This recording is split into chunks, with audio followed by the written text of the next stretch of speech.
prazer muito grande de participar desse seminário.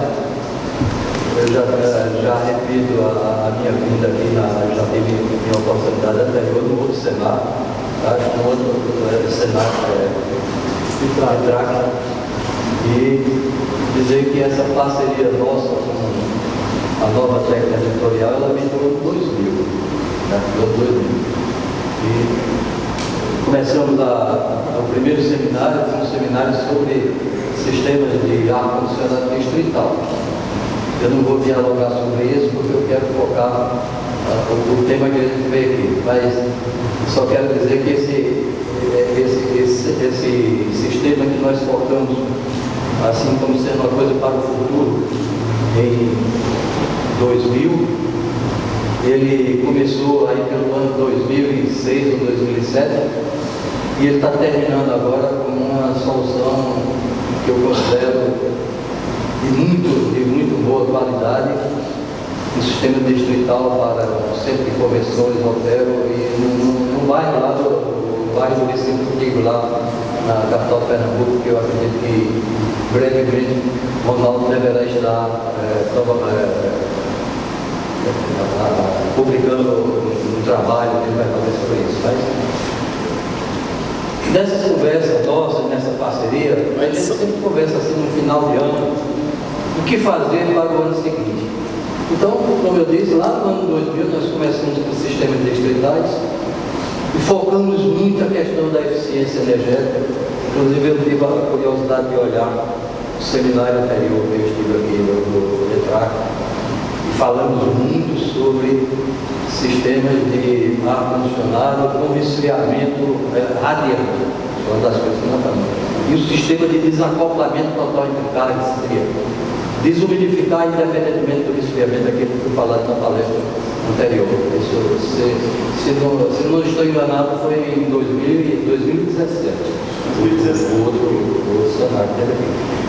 E o ano passado nós versamos sobre praticamente a questão da preocupação com o impacto ambiental causado pelos sistemas, pelo consumo, pela produção de energia. E esse trabalho a gente se inspirou, inclusive nós combinamos isso, numa publicação que saiu na Asha, que dizia o seguinte: energia reduzir antes de gerar. Depois disso, se preocupe com qual é a fonte de energia que você vai usar. Mas primeiro, preocupe-se em reduzir ao máximo o consumo, ou seja, elevar, maximizar a eficiência energética.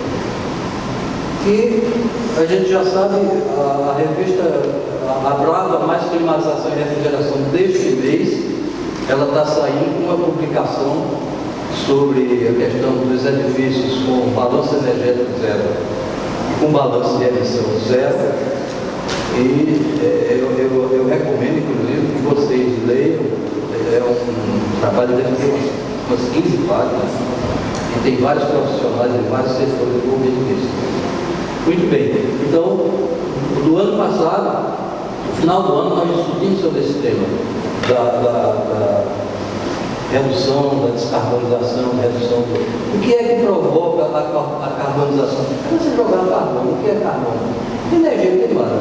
Então, todos os combustíveis queimados, eles jogam carbono na atmosfera. E aí, o trabalho que deve ser feito é minimizar as emissões e maximizar, recuperando os potenciais que os ecossistemas terrestres, tanto da Terra como do planeta, tinham de sequestrar carbono, que hoje está muito reduzido. Então, muito bem. Essas fontes de referências, não é possível.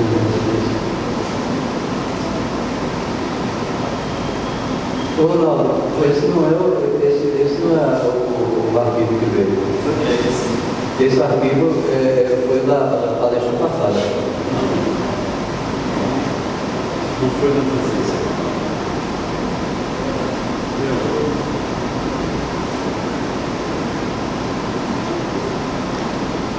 Ele foi remetido na terça-feira, ou quarta, na terça-feira.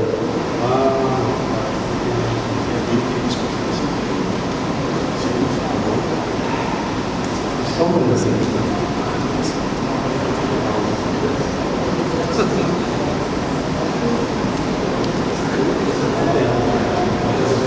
vendo?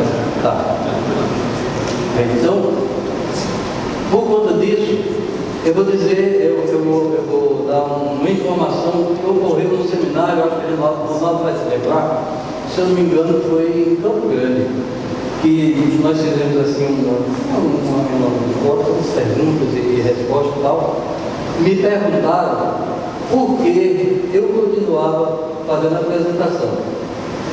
E eu disse que é porque eu não tinha perdido ainda o elan e o interesse de fazê-lo. Então, eu cheguei até a dizer assim, de brincadeira, que eu sempre digo, olha, eu quero morrer num dia de trabalho.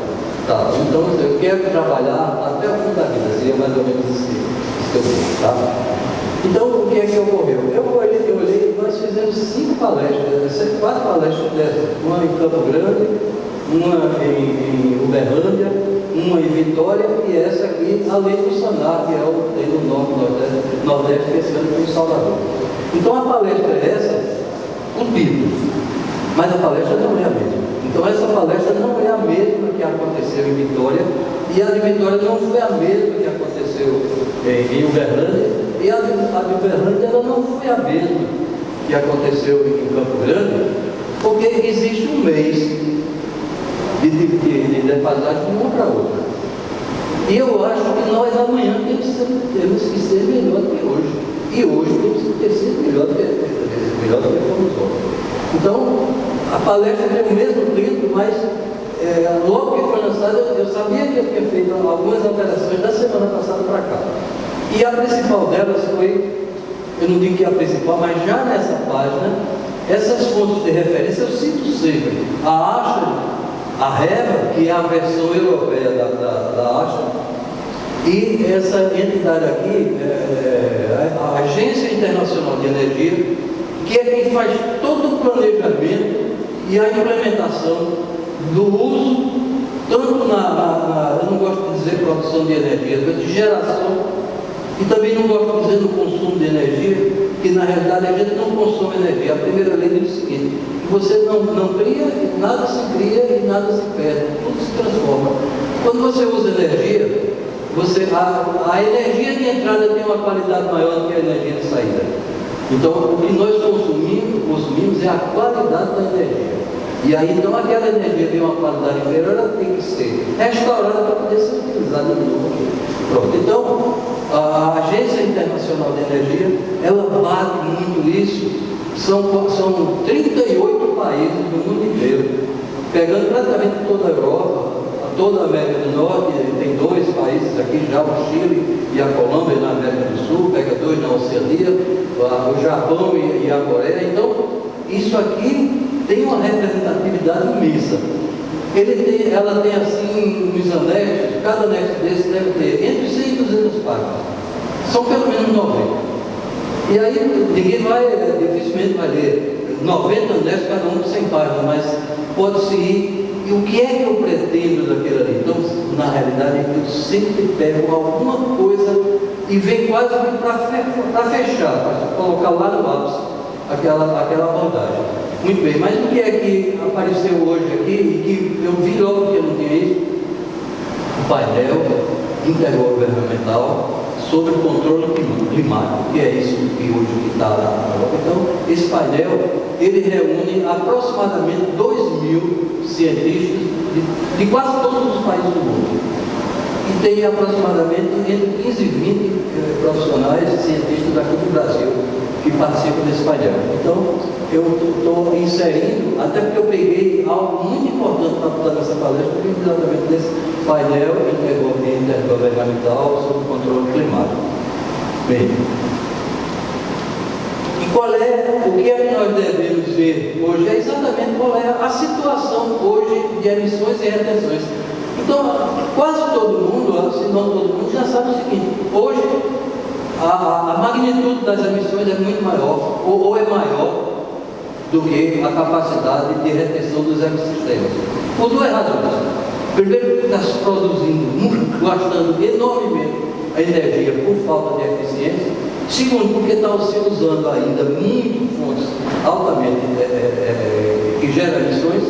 Terceiro, porque se degradou demais os ecossistemas, as florestas, os mares, que faziam a absorção desse carbono. Então, a grande questão hoje seria reduzir as emissões e aumentar a capacidade de retenção.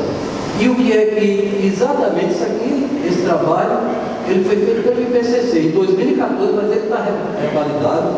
Inclusive, ele foi feito um trabalho sobre ele aqui no ano de 2019. Então, o IPCC, que é uma das entidades de maior credibilidade para esse tema no mundo, ele diz o seguinte: atualmente, as fontes principais de geração são produção de eletricidade. Isso não é muito válido para o Brasil, mas é válido para o mundo. Na produção de eletricidade, se emite é responsável por 25% das emissões globais de gases de efeito estufa. Desmatamento e uso da terra na agricultura, isso aí é responsável por 24%, quase igual. A parte de indústria responsável por 21%, transporte por 14%, os edifícios 6% e tem mais 10% aí de outras coisas. Então, nós vamos falar muito aqui sobre isso. 1, 2, 3, 4, 5 fontes. Sendo que o edifício aqui, ele não consome só 6%. Isso aqui é o aquecimento que se faz nos edifícios, envolvendo o aquecimento mesmo de ar-condicionado, a calefação, envolvendo cocção, envolvendo geração de água quente, tudo isso aí. Então, a parte de eletricidade dos edifícios, ela está jogada aqui. Então, isso seria praticamente 90% estaria nessas 5 fontes. E do lado de cá, seria exatamente os sumidores que têm a capacidade de fazer a retenção dessa geração de emissão. Ou seja, contrabalançar é como se fosse uma emissão negativa. Então, na medida que se gera aqui 100, e aqui, como está dito aqui pelo IPCC, as fontes, os sumidores só têm capacidade de reter 41%, 59% estão se depositando na atmosfera e acumulando na atmosfera, e isso é que traz o aquecimento global, ele vem exatamente disso. Agora, o que preocupa, a primeira coisa que preocupa é saber que as emissões superam a capacidade de retenção dos sumidores. Pronto, essa é a primeira preocupação. Agora, muito maior preocupação, e quando eu peguei isso aqui, até então eu não tinha visto, e quando eu peguei isso já tem algum tempo, eu deve ter isso aí há uns 2 anos, eu fiquei muito mais preocupado, porque se a gente arredondar, vamos arredondar isso aqui de 59 para 60, e isso aqui, ó, de 59 para 60, isso daqui de 41 para 40, 60, são 50% a mais de 40. Isso significa dizer o seguinte: as emissões de hoje, 150% delas ficam na atmosfera e 100, a correspondência é essa. A quantidade que vai para a atmosfera é muito maior do que aquela que é absorvida. E por que existe isso? Exatamente por conta dessa degradação, tanto aqui como aqui. No que diz respeito aqui a se queimar combustível por qualquer pretensão, não se faz, vamos dizer assim. Estava falando agora o Marcos Santa Maria sobre a questão do aquecimento. Pronto, vejam que informação é essa. Isso tem no manual desse da Agência Internacional de Energia, mas na frente a gente vai ver isso. Uma caldeira que aquece água para, por exemplo, fornecer água quente a 100%, a 80 graus de temperatura, uma caldeira de alto rendimento, ela tem uma eficiência de 96%. Se vocês forem pegar isso aí, vocês vão encontrar uma caldeira de 96%. Olha, isso é uma coisa excelente. Agora, o que é que ela não aproveita de energia? O que vai naquela descarga de gases para a atmosfera, já numa temperatura baixa, e o que ela irradia de calor para cá. Pronto, então, olhando do ponto de vista de quantidade de energia, que é a primeira lei, pronto, a primeira lei ela diz isso. Quando a gente olha isso do ponto de vista da segunda lei da termodinâmica, esse rendimento ele vai para 6%. Pronto, então, significa dizer o seguinte: energia não é quantidade, energia é principalmente qualidade. Tanto que ele mostrou ali naquela palavra um sistema dissecante, e existe um sistema de dissecantes, a máquina por absorção. A gente sabe que uma máquina por absorção de refrigeração, ele está mostrando ali corte de 7 ou de 8. Significa dizer o seguinte: a energia primária de entrada de um watt de energia elétrica, você tira 7 watts lá de energia térmica. Muito bem. Isso é uma máquina por absorção. Se for de simples estágio, que é com temperatura abaixo de 200 graus, se você entra com uma unidade de energia, você sai com 0,7. Significa dizer, o copo em vez de ser 7, o copo é 0,7. E por que se usa isso? Porque é uma energia de uma qualidade tão baixa que você pode usá-la, porque você tem ela de fonte, que é um jeito de um primeiro processo que foi feito, e às vezes você tem energia solar, um coletor plano, você pode ter energia solar a 90 graus, e você fazer um aquecimento a 90 graus a partir de energia solar. Então, a principal coisa quando se vai usar energia nem é saber o quanto se vai gastar, é que qualidade de energia se vai gastar. Pronto, então, o caso lá da caldeira, de ter quando você faz uma chama, que seja uma lâmpada de gás natural, aquela chama ela tem 1200 graus. Para você produzir a água a 80 graus, não é isso? Tem que se olhar. Por que é que eu preciso aquecer algo a menos 200 graus quando o meu objetivo aqui é ter alguma coisa a 80 graus? Pronto, é isso aí. Então, o que é que ele diz aqui? O IPCC diz isso aqui, painel intergovernamental, e aqui eu peguei esse projeto Drawdown, que eu vou debater com eles aqui, e esse projeto, ele usa como fonte de referência e de inspiração tudo que fala aqui no IPCC. Então, quando ele diz assim, por si próprio, o principal recurso mundial de soluções climáticas, eu não quis tirar isso daqui, isso está traduzido, porque realmente ele usa todos esses conceitos que vêm daqui e está realmente usando os conceitos em direção à sustentabilidade. Então, o que é que ele está dizendo aqui? O projeto foi fundado em 2014, é um projeto que não tem propósito de lucratividade, e é uma organização sem fins lucrativos que busca ajudar o mundo a atingir um drawdown. O que é? Que ele chama de drawdown, o ponto futuro do tempo em que os níveis de gases de efeito de estufa na atmosfera param de subir e começam a diminuir de forma consistente. Pronto. Então, eles estão acima, estão subindo, e eles procuram um ponto onde aquilo entra no horizontal, depois tem um ponto de inflexão e começa então a baixar. E é isso que eu trouxe para mostrar a vocês aqui. Muito bem. Então, o que é a busca? É a busca do equilíbrio. O desequilíbrio é muito grande. A gente já sabe que de 100, 60 ficam na atmosfera. E os ecossistemas do planeta eles só ficam com 40. Então isso só pode ser muito preocupante. O planeta tem capacidade de reter 40, que devia ser, na pior das hipóteses, devia ser emitir 40 com a capacidade de 40 aqui. Aí está se emitindo 100, esse sistema aqui ele retém 40 e ficam 60 se acumulando permanentemente, trabalhando, provocando exatamente esses processos, esses desastres climáticos e essas alterações de clima. Pronto, então ele mostra aqui, no início da era industrial, os gases a quantidade de partículas ppm no ar. Aqui estão as quantidades, e aqui exatamente as temperaturas do planeta, a temperatura da superfície do planeta, a temperatura média. Então, o que se tinha aqui era 300, 280 ppm na era pré-industrial. Em 1960, esse número era 320.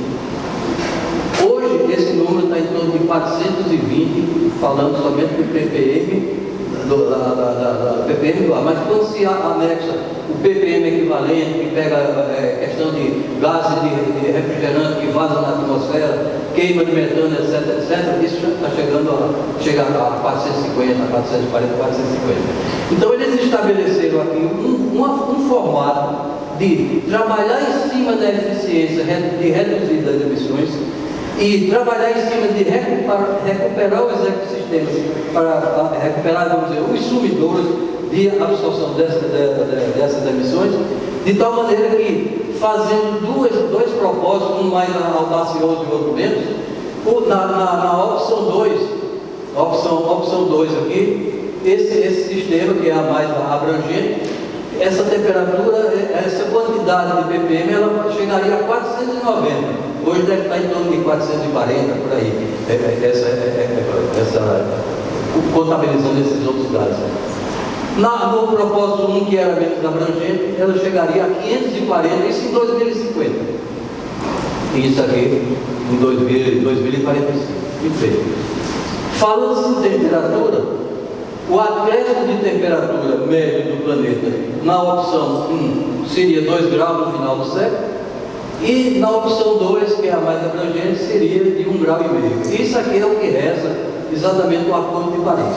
Isso aqui seria o máximo que se admite, mas hoje já se fala que não seria nem 1,5 nem 2, não seria 2,5, seria 3. Exatamente por conta daquele panorama que a gente viu ali atrás. Pronto, então está aqui, olha, o que é que o projeto de drawdown ele fez aqui? Recuperação, redução das fontes, recuperação dos mananciais de retenção dessas emissões, e aí um processo que isso não pode faltar em tanto que é a educação da sociedade. Pronto, então esse projeto de drawdown, eu escolhi aqui daquelas cinco características, que seria produção de eletricidade, agricultura e uso da terra, desmatamento e uso da terra, a parte da indústria, transportes, que usa muito combustível fóssil, gás, diesel principalmente, e aqui a parte dos edifícios. Então, para botar o que diz respeito mais à parte de ar-condicionado, eu me fixei no 1, no 3 e no 5. E deixei de lado a questão da agricultura, deixei de lado a questão do transporte. Muito bem.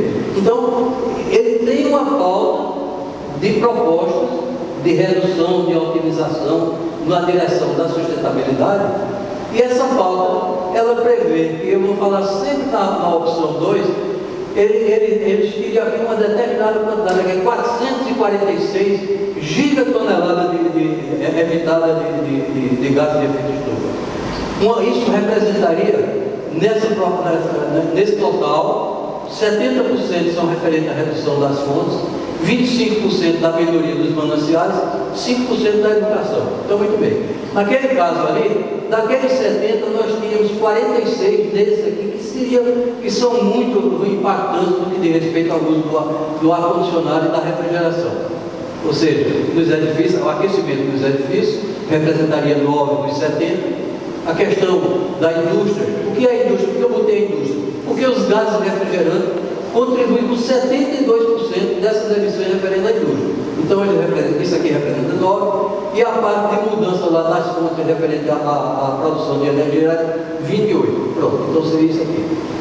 E daí, olha, somando o que se poderia ter em termos de redução de gases de efeito estufa na atmosfera, para reduzir aquela diferença, ou compensar, ou eliminar aquela diferença até inverter, então isso aqui teria uma contribuição. A recuperação, isso dá 1.113 gigatoneladas aqui, 1.113. A suportação, reflorestamento, melhora da questão de uso limpeza dos mares e recuperação de florestas, etc. Isso daria um total de 398. E a parte de educação daria 85. Esse total aqui daria 1.596. Muito bem. Então, se isso ocorresse dentro daquela proporção, na opção 1, teríamos 1 grau centímetro de aumento até o final do século. Na opção menos arrojada seriam 2 graus, mas não ultrapassaria aquele limite que já está previsto no Acordo de Paris. 1,5 grau, chegando no máximo a 2. Em termos de parte de ppm, chegaria, como eu mostrei lá, a 490 numa situação e 540 na outra, e depois que essas reduções foram feitas, reduzindo as fontes melhorando os potenciais, chegando a uma igualdade daquilo ali, a partir de então, quando não subisse mais, dali para frente, passaria a baixar aquela quantidade de gases de efeito estufa na atmosfera para conseguir diminuir a temperatura e diminuir as mudanças climáticas. Pronto, então seria aproximadamente isso aqui. Pronto. Agora, e quanto é que aquele 1596, aquilo é uma coisa importante? É algo. Eu fui buscar isso para fazer a integração de um com o outro para ver o que era. Então, para aqui, olha, o que é que diz o IPCC a respeito das emissões globais? Eles pegam 2019 porque fazem por década, e a década de 10 terminou em 19. Agora está em sequência a década de 20, começou em 20 ou década de 19. Então ele diz o seguinte: mostraram lá que a pior situação foi no ano de 2019 e que as emissões totais no planeta Terra chegaram a 59 gigatoneladas de CO2. Pronto, foi isso que chegaram. Está lá no relatório dele, AR6. Esse relatório foi do ano passado, de 2023. Então, 59. Então, se naquele trabalho ali do projeto Drawdown, ele estava fazendo um trabalho focando entre 2020 e 2050, são 30 anos. Então, se nós pegarmos esses 59 aqui e multiplicar por 30 anos, isso dá 1.770 toneladas de gigatoneladas de CO2. E qual é a redução que a gente previu lá, que eles previram lá? Lembram lá que foi 1.113, não foi isso? Somadas 697, 300 e tal, 85, 1.113, aqui. 1.113. A melhora das fontes de absorção 398, a educação 85 e a redução das fontes 1.113. Olha, pronto. Então, se isso aqui reduz 1.113, a pretensão é reduzir 1.113, significa dizer que se nós pegarmos o 1.770 e tirarmos 1.113 que seriam evitadas, nós teríamos uma quantidade total de emissão de 657 gigatoneladas de CO2. É muito melhor do que ter 1.770, apesar de que isso é muito ainda. Agora, quanto é que isso representa em termos de 1.770, que seria o total hoje? 63%. Ora, se reduziu 63, o que é que ficou? Fica 37. Então, se fica 37, e mesmo na situação atual, os mananciais têm capacidade de reter 41, então já se estaria numa vantagem. Isso já é uma grande vantagem muito grande. Tudo bem. Então, falamos aqui relativo às fontes. Agora, relativo aos sumidouros, qual é a capacidade estimada? Eles mostraram que seria 41% do que está sendo emitido hoje. Então, se estão sendo emitidos, estariam sendo emitidos 1.770, 41% dá 726. E quanto é que tinha lá que as providências melhorariam, reduziriam o quê? 398. Ora, se reduz 398, e que essa soma então passaria a dar o quê? 1.124. Ora, se isso passaria a dar, já tinha 41% disso aqui, melhorou com esse valor, passou a dar 1.124.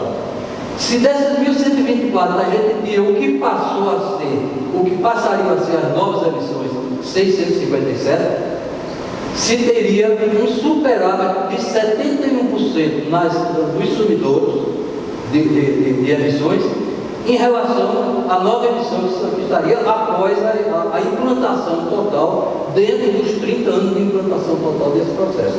Então, isso aqui é algo que traz uma tranquilidade, dizer o seguinte: o resultado previsto pelo projeto Drawdown, o que é Drawdown? Eu fui pegar isso em dicionário de termos técnicos para ver. Numa mina, a gente chama de Drawdown a redução do nível dela. Então, aqui a gente teria que seguir o drawdown naquele, significa dizer baixar as emissões e aumentar a capacidade de retenção. Pronto, seria isso aqui, exatamente isso.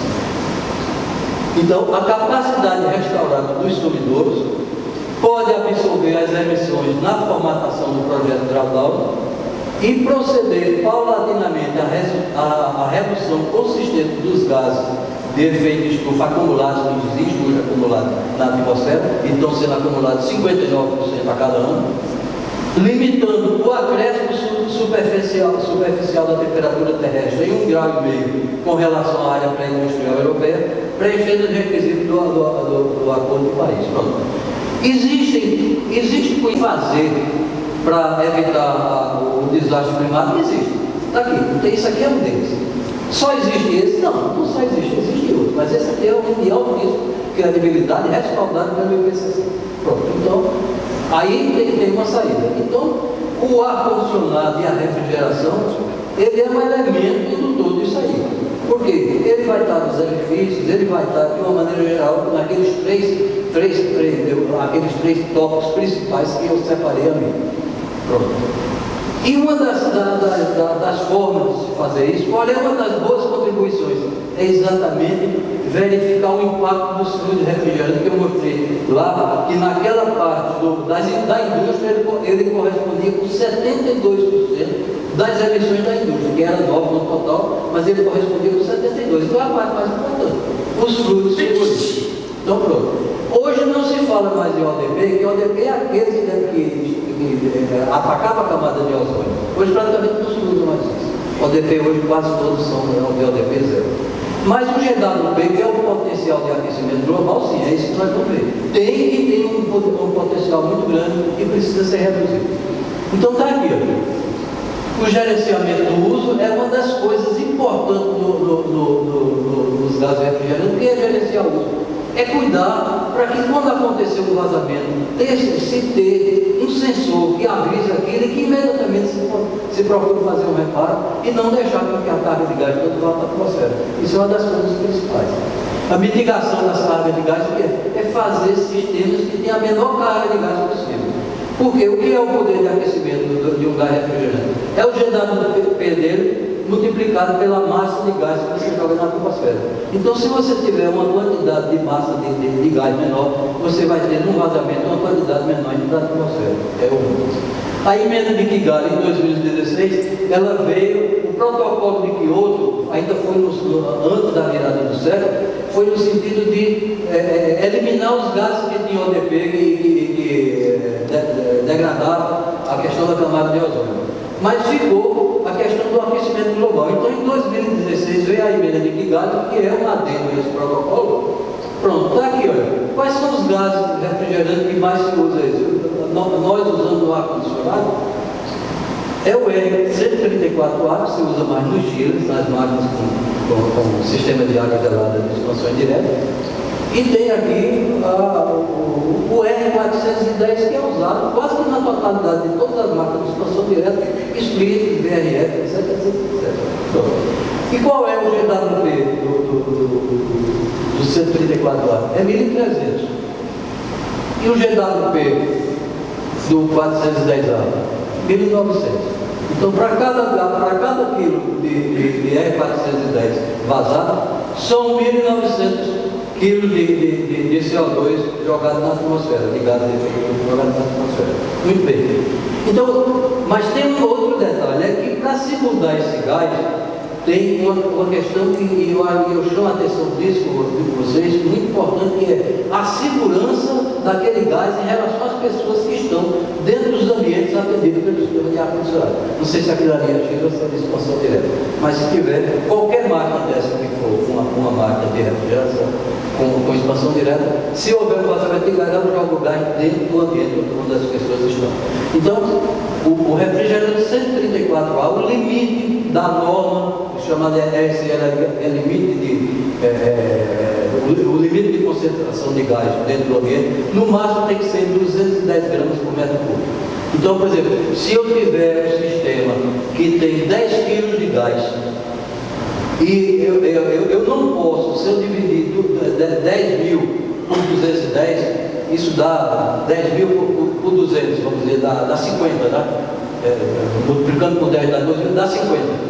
Se eu tiver um edifício com uma sala com 2 metros e meio de pé direito, então se eu pegar esses 50 e dividir por 2,5, dá 20, né? 20. Então eu não poderia ter um ambiente menor do que 20 metros quadrados, porque do contrário, essa quantidade de gás ela não seria respeitada. E aquilo tem influência direta na vida das pessoas. Pode ter influência direta. Não é tóxico, mas ela elimina ela tem uma deflexão do oxigênio contido dentro do ambiente. Além do mais, o gás ele é 3 vezes mais pesado do que o ar. Então ele enche, ao se depositar dentro do ambiente com vazamento, ele enche aquele ambiente de baixo para cima.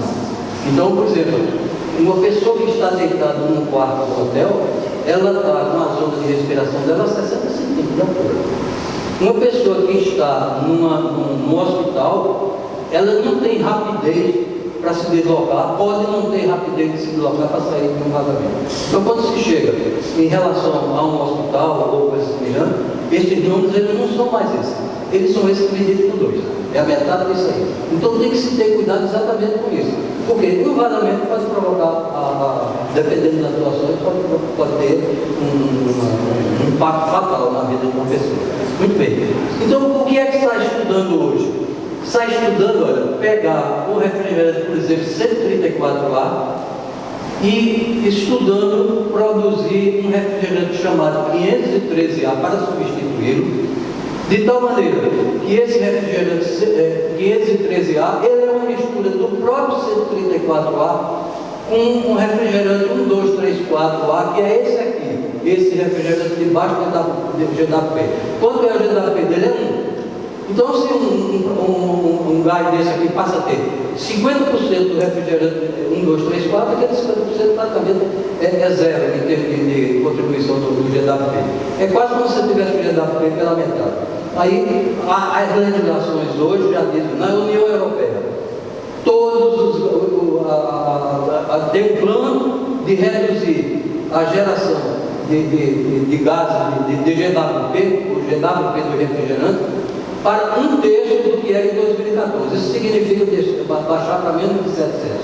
E isso mesmo também, a Agência Internacional, a Agência de Proteção Ambiental dos Estados Unidos também, a partir de janeiro, ela está estabelecendo que os novos equipamentos eles devem ser equipados com um refrigerante que tenha um GWP menor do que 700. Então, essa mistura já dá 570, tá vendo? Essa outra mistura, pegando 410, ela dá um GWP menor do que 1/3 ou menor do que 700. Isso aqui já me atenderia. Mas o que é necessário, eu botei 2 dados aí para mostrar a vocês, para vocês tomarem cuidado com isso e sempre procurarem verificar isso. É que os refrigerantes principais, os que não são inflamáveis, que não são tóxicos, eles têm uma classificação A1. Pronto. Então, esse refrigerante 134, ele é um A1, o refrigerante 410, ele é um A1. Esse refrigerante mistura aqui, o 513A, ele é um A1. Mas quando você mistura aqui essa outra mistura aqui, que faz uma mistura o quê? Do 125 com o refrigerante 32, ele dá uma mistura que dá 467. No entanto, o RLC dele, que seria a segurança, ele só dá 49. Então você precisaria ter uma restrição muito maior em termos de tamanho de ambiente, e inclusive é obrigatório se ter um processo que faz verificação de vazamento para, vamos dizer assim, alarmar e chamar as pessoas para fazer a aplicação. Por exemplo, existe um gás que já está sendo lançado no Brasil hoje, um chiller, um pequeno chiller, que é o refrigerante 32, esse aqui. Esse refrigerante 32, ele tem um RLC de 77. Por isso que essa mistura aqui que leva ele só tem um RLC de 49. Então significa dizer o seguinte, esse RLC ele é 8 vezes mais baixo do que o refrigerante 420, 8 vezes 50 para 400. Então você precisa ter um cuidado muito maior com isso. Não é só o fato de baixar o RLC, o GWP. É ele ter um RLC que seja compatível para dar segurança para as pessoas que estão na hipótese de vazamento. Então, está muito claro isso, que quando você tem um gás desse aqui dentro da tubulação frigorífica, ele está a 30 kg de pressão. Um vazamento que se tiver distribuído, por exemplo, aquilo ali fosse um sistema sistema de expansão direta e tivesse ali distribuindo uma rede frigorífica, lançando aqui, mesmo que um equipamento desse que der um vazamento, ele não vai vazar o vazamento do gás que está dentro dele, não. Ele vaza o gás de todo o circuito, porque tem uma capacidade imensa. São 30 quilos de pressão jogando esse gás para fora e é coisa muito rápida. Então, isso é uma coisa que tem que ficar, vamos dizer assim, na mente das pessoas, que a questão de resolver o problema ambiental, ela deve estar junto também com ela a questão, e talvez até maior ainda, de preocupação com a segurança. Muito bem. Eu posso até dizer que esse gás 513A, nós indicamos para um cliente nosso que tem um grande edifício empresarial, e a instalação dele ainda está com refrigerante 134A, tem 18 anos, e ele está querendo fazer um retrofit da central de água gelada, e nós indicamos que fizesse, por exemplo, com o 513A, e uma empresa foi lá e usou o refrigerante 514A, e disse mais o seguinte, mandou para lá e disse que não entendia a nossa posição de botar um refrigerante 513 em relação ao 514, quando o 514 tinha o GWP dele era bem pequeno, era como se fosse 7 ou 8, uma coisa desse tipo. Só que a quantidade, o RLC dele, sabe quanto era? 14. Então, como é que você ia conviver com um refrigerante que tem um RLC de 14? 14 comparado com 400 é 30 vezes menor. É 30 vezes menor. Então, você teria que ter ou ambientes muito pequenos, ou você interligar todos os ambientes de tal maneira que você não. Então, eu chamo a atenção para alertá-los de que, ao mudar um gás refrigerante, tenham isso na mente, a preocupação com a segurança do gás em relação ao ambiente. Porque a primeira coisa que tem que se verificar é a segurança do ambiente, e a instalação só existe por isso. O objetivo fim é aquele ali. Então ele é o primeiro a ser considerado. Muito bem. E tem os refrigerantes naturais, que eu não vou falar, mas é o CO2, aqui os hidrocarbonetos e a amônia. Pronto. Só para comparar, aquele refrigerante que eu falei, ele era um B2, ele nem era A, era B, e nem era 1, ele era 2. Então, a amônia a gente já sabe que ninguém pode conviver com a amônia. Está aqui, a amônia diz que são 2 gramas por quilo. Para mim, 2 gramas e 14 gramas, você comparando com 400, é a mesma coisa. Então, por aí, imagine o que é que estava sendo proposto e desafiando que nós fôssemos justificar porque usávamos o 513 e não o 514. Optamos por 513 em relação ao 514. Segurança. Pronto, acima de tudo. Segurança. A preocupação maior do que o GWP era exatamente. E chegou a dizer, esse gás na atmosfera passa 7 dias na atmosfera. Eu estou dizendo o seguinte, eu estou muito mais preocupado com a quantidade de tempo que a pessoa pode, num caso de vazamento, inalar esse gás. Pronto, essa preocupação era muito maior. Resultado, nem considerado. Pronto, esse de lado, esse que nós nem vamos considerar os outros. Muito bem. E, rapidamente aqui, essa norma, ela é uma norma da ASHA de março do ano passado. Ela diz aqui a quantidade de gás refrigerante que vaza por ano numa determinada instalação. Pronto, eu só peguei isso aqui para comparar, por exemplo, o sistema com cheiro a ar, ou a água, o sistema de expansão indireta, vaza da carga de gás 5% ao ano. O sistema de volume de refrigerante variável vaza 10%. Então, a quantidade de gás vazada para um sistema como é fundamental já é 2 vezes maior. Segundo, a quantidade de gás dentro do chiller, ela é a quantidade de gás que fica dentro dos condensadores das unidades do sistema VRF. No entanto, ao se fazer uma rede de distribuição, que no caso do chiller é uma tubulação com água, no caso do sistema VRF é uma tubulação com gás refrigerante, aquela tubulação praticamente ela dobra, ela é mais do que dobrada. Então, nós podemos dizer que esse número, ele é 2 vezes maior por conta da carga de gás, porque o percentual é sobre a carga de gás, e 2 vezes maior porque o percentual é 12, em vez de 5, são 10. Ainda mais, na hipótese lotes atual, que usa um 410 e o outro usa o 134A, o Schiller e aqui o VRF, isso aqui dá uma vez e meia. 1.920 dividido por 1.300 dá uma vez e meia. Então, na realidade, nós temos uma quantidade de emissão por vazamento de gás no sistema de expansão direta, comparado com o sistema de expansão indireta com água, de 6 vezes maior. Isso é algo que tem que ser levado em consideração e isso não é discutido e não é esclarecido e não é levantado. Isso está no trabalho que a revista Climatização publicou neste mês. E não sei, a parte pressa, acho que não está ainda disponível. Isso está lá, levantado e abordado essa questão. James. Pois não. Então seria correto dizer que talvez para uma hotelaria seria importante ter um gás. Você foi direto no assunto. Pega uma hotelaria, coloca um VRF para metade de um pavimento de hotel, 10 apartamentos, vamos dizer, tá? Um apartamento desse, vamos dizer que tem uma carga térmica de 1 tonelada de refrigeração. Então, 10 apartamentos seria 10 toneladas de refrigeração. Uma máquina de 12 HP, um VRF de 12 HP tem 8, 10 e 12. Um de 12 HP, ele tem uma carga de 8 quilos.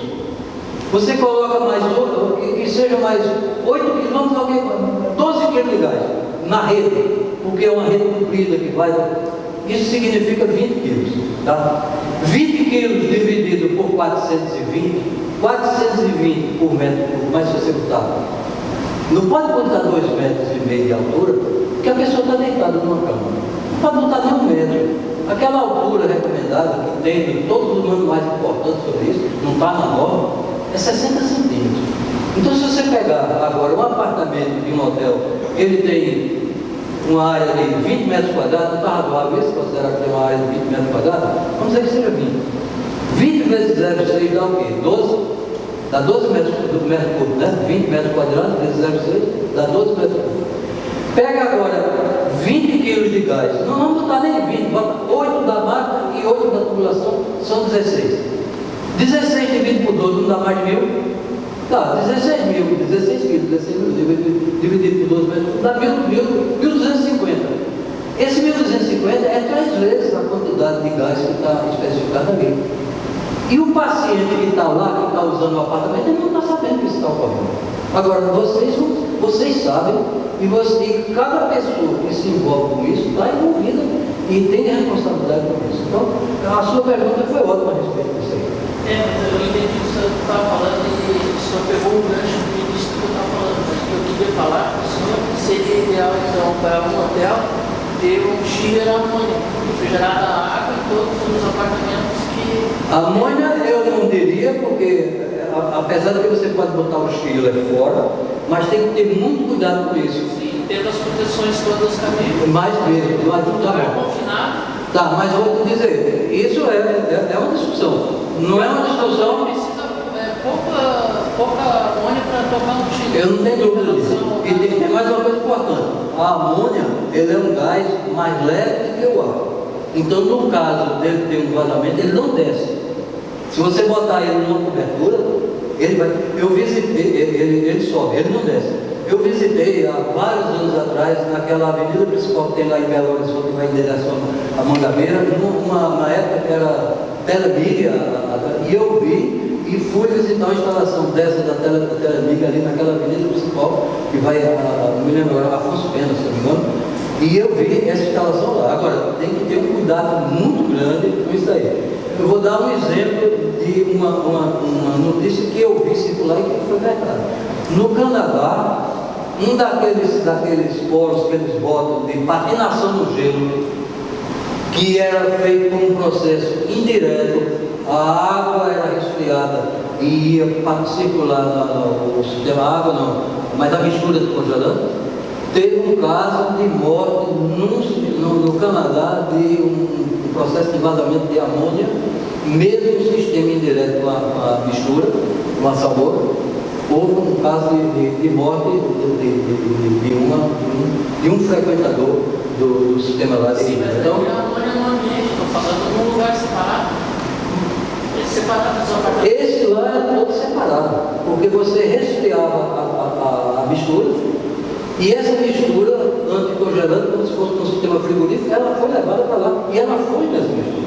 Ela misturou e foi. Agora, eu acho que eu respondo a você que tem que ter toda a segurança e não me atreveria a gente discutir isso dentro de um intervalo de algo de 40 minutos. Eu diria que quem pretender fazer isso aí, faça com toda a segurança. Esse refrigerante aqui, o grande problema dele é a pressão. Você tem uma pressão de 70 quilos é como se fosse um tiro, como um disparo contra a pessoa. Esse daqui é a flamabilidade e esse daqui é a toxicidade. Então, os refrigerantes naturais são ótimos.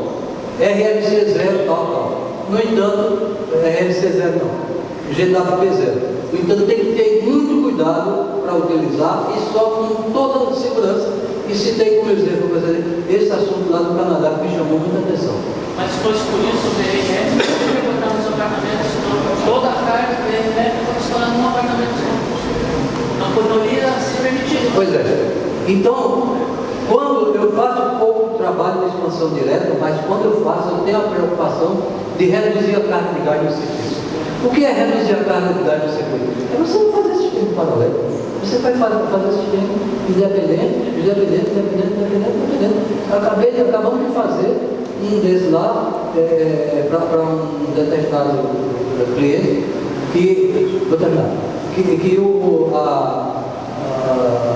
a carga de gás total do edifício, das salas, era 40 quilos. Isso ficou em 5 circuitos de 10 quilos cada um, nem um circuito com mais de 10 quilos, que a norma da ASHA, ela diz lá, isso lá, circuitos com menos de 10 quilos, você pode fazer, botar o equipamento, independentemente da carga de marcas, estampos, etc, com toda aquela situação. Isso já é um fato mas é comum. E eu vi um caso de um hospital que uma vez chegou para nós analisar que esse valor ele dava 4 ou 5 vezes o valor permitido no Excel dentro do hospital, mas não podia ser nem a metade. Pronto, então só para terminar, eu vou passar bem rápido aqui, viu? Bem rápido aqui. Isso está até uma pergunta que o Ronaldo até fez. A primeira contribuição do setor do AVAC para a mitigação da crise climática é ter consciência que a eficiência energética é a principal arma contra isso aqui. Para tanto, é indispensável aplicar os preceitos da transmissão de calor mecânica do sul, psicometria termodinâmica. Na palestra anterior, a gente está vendo aqui a separação, o diagrama, um sistema fazendo a parte de desumidificação, o outro fazendo a parte de resfriamento, tratando independentemente, fazendo as três serpentinas e coisas assim. Então, para se ter instalações economicamente viáveis, energeticamente eficientes e ambientalmente sustentáveis, compatíveis com o conceito ESG. Pronto, está aqui.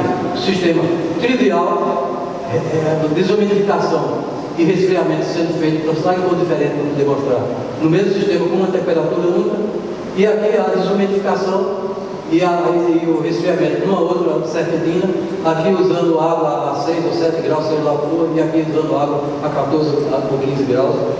Esse sistema é chamado PHC lá, que seria sistema com temperatura e umidade com retorno independente. Pronto, esse está na revista de climatização de agosto, mas esse trabalho aqui é da Agência Internacional de Energia. Isso foi uma coisa que eu achei que ficou muito bom. Então, nós temos casos que, utilizando isso, o sistema radiante, tal como eu falei, que foi o primeiro que nós viemos trazer aqui, esse sistema resulta em reduções de consumo de 42% de energia elétrica, 45% de água e 76% de redução de emissões. Pronto, e para falar aquela história da maior fonte de energia, é uma revista da área, aqui, os edifícios de alta performance.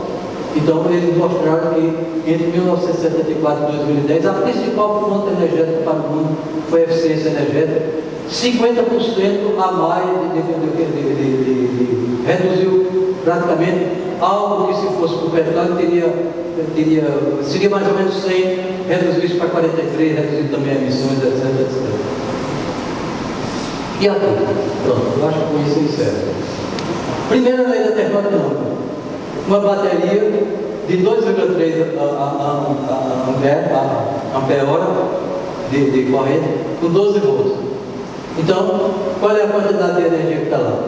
É a potência, a corrente, vezes o diferencial potencial e o ponto de transmissão aqui de watts para quilojoule. Isso dá 100 kJ. Se pegarmos aqui, ó, uma panela d'água, 1 kg d'água a 43 graus, o ambiente está a 20.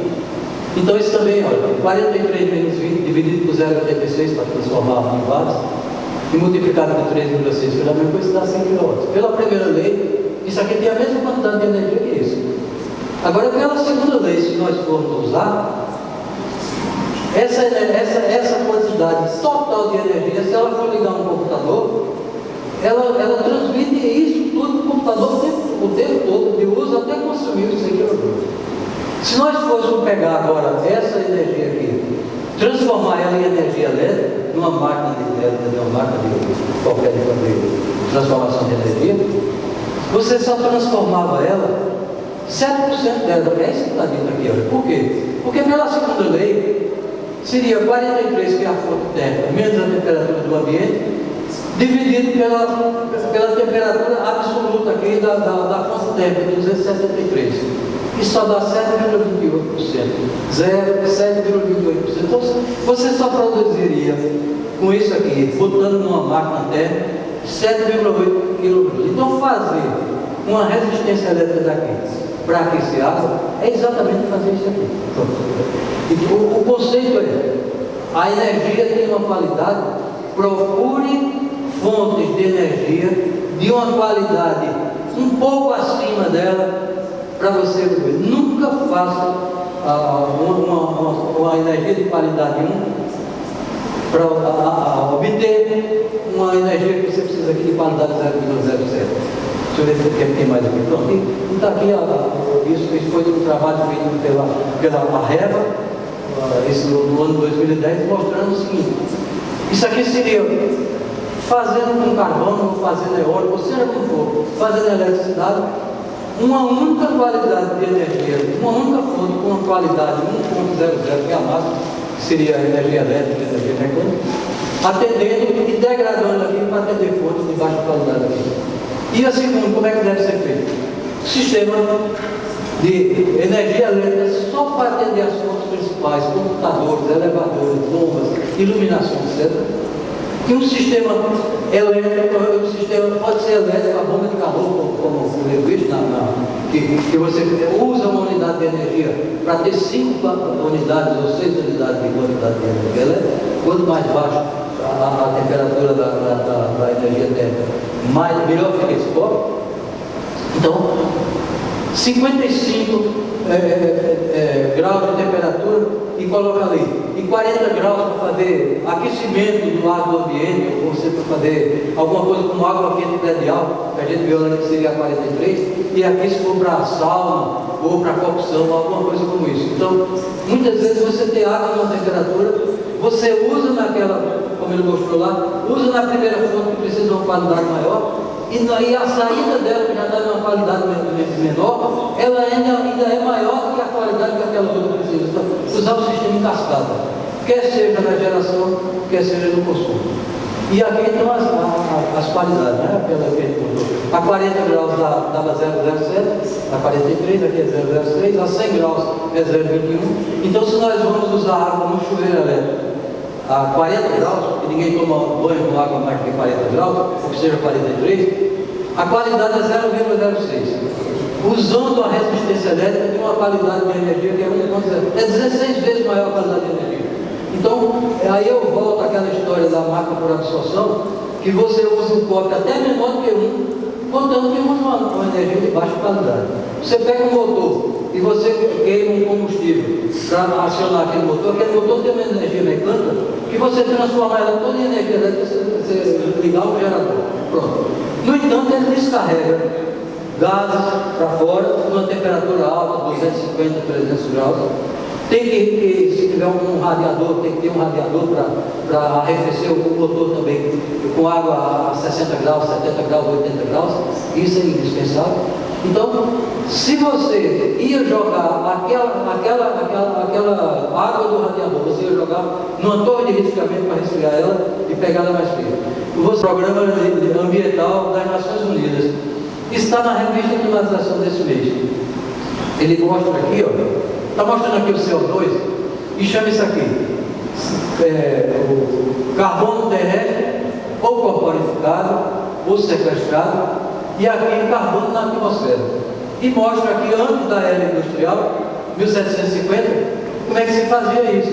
Era árvores.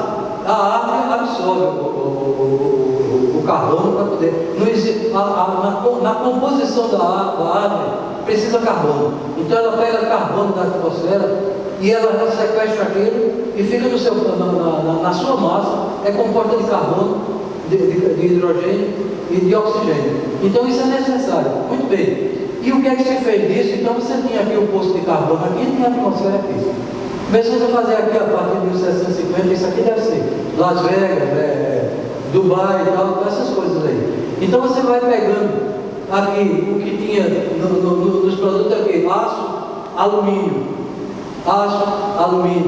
ferro e cimento, que é tudo que tem nisso aqui. Esses 4 elementos são responsáveis por 15% do total de emissões praticadas no mundo. Então, pronto, esses 15% eles estão aqui dentro desses edifícios aqui, como energia corporificada. No entanto, nessa situação aqui que está se botando como sendo, vamos dizer, o Graudal propõe isso aqui, o IPCC propõe isso aqui e outras grandes entidades internacionais. É acabar com esses edifícios de essas alturas, fazer edifícios menores, utilizar muito madeira maciça para fazer estrutura de edifícios de baixa altura em lugar de concreto e de cimento. O cimento é responsável por 8% das emissões do mundo, 8% do cimento. Então, pronto, é isso aqui. Eu acredito demais nisso aqui.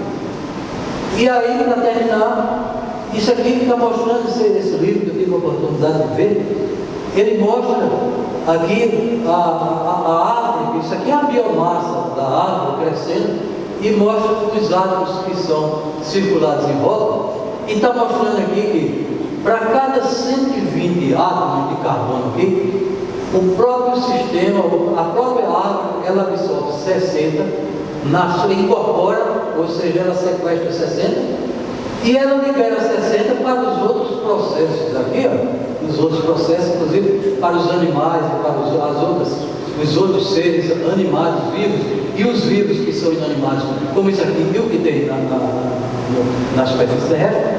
Então eu tive essa preocupação de botar que ele está mostrando aqui que aqui combustível fóssil, gás de combustível fóssil aqui, ele está mostrando os 4 em 60.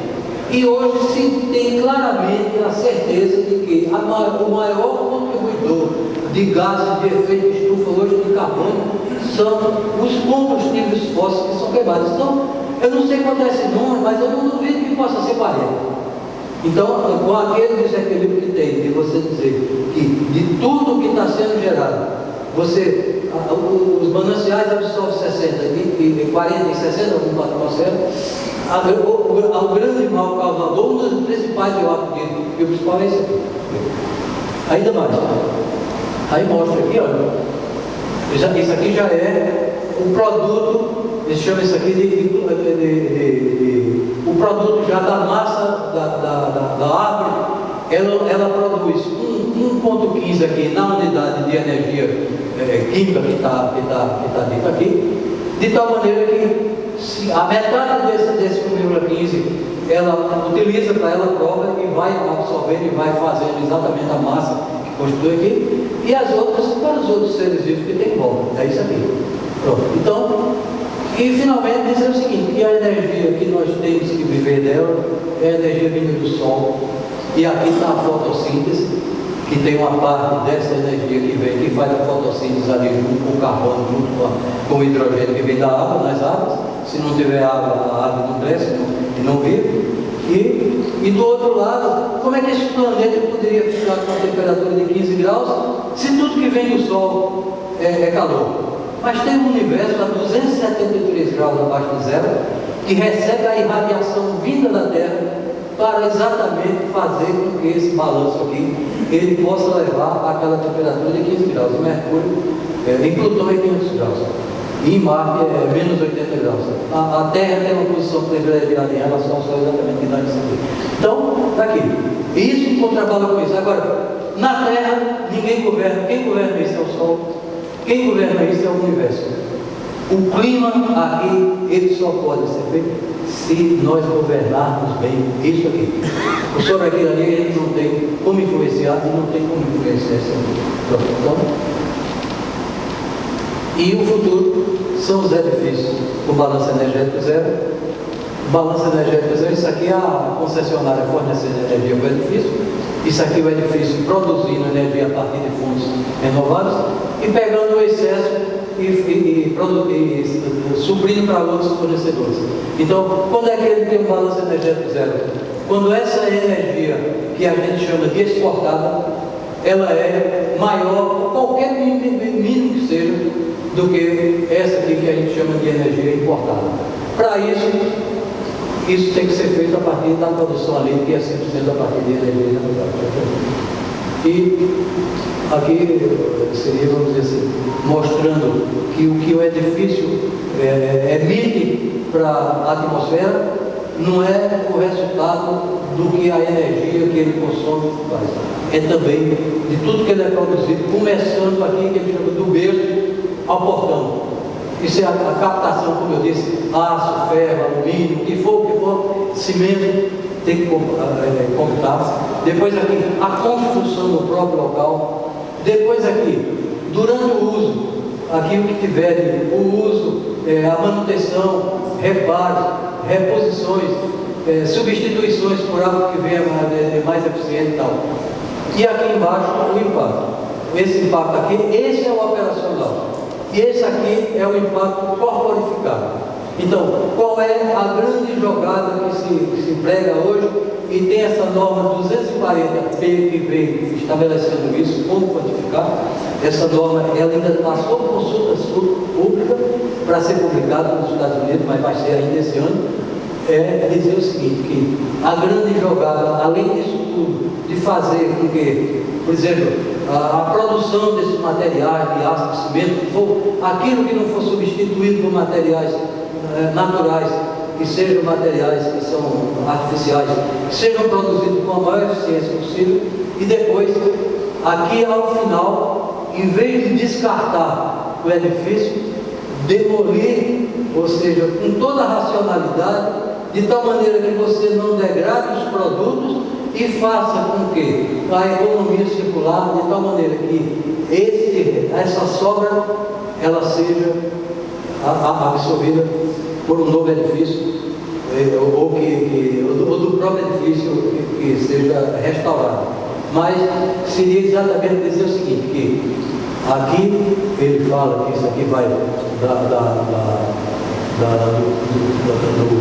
do berço até a sepultura, é dizer o seguinte: a sepultura de um edifício, ela deve se constituir como o berço da outra. Então, isso daqui praticamente é uma quantificação de carbono corporificado que já tem sido paga por esse edifício aqui. E não simplesmente pegar um edifício e demolir com um processo daquele até violento, que você pega e o edifício cai em cima dele e você não aproveita nada absolutamente dele. Então, isso foi o que eu procurei trazer para vocês e está acontecendo. É uma visão de altíssima qualificação, e eu só acredito nisso, eu não acredito em outra coisa que você gosta. Bem, boa noite, obrigado.